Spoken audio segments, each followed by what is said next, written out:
ఇక ఉపాధి కోసం జోర్డాన్ వెళ్లి వివిధ కారణాలతో అక్కడ చిక్కుకుపోయిన 12 మంది వలస కార్మికులు ఎట్టకేలకు సొంతూళ్లకు చేరుకున్నారు.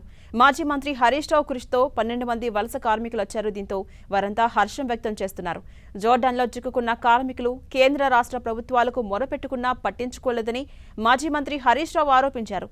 ఎంతో మంది ఉపాధి కోసం వెళ్లి వివిధ దేశాల్లో అనేక ఇబ్బందులు పడుతున్నారని తెలిపారు. వివిధ దేశాల్లో ఇబ్బందులు పడుతున్న తెలంగాణ బిడ్డలను తీసుకురావడానికి ప్రత్యేక విభాగాన్ని ఏర్పాటు చేయాలంటూ విజ్ఞప్తి చేశారు మాజీ మంత్రి హరీష్ రావు.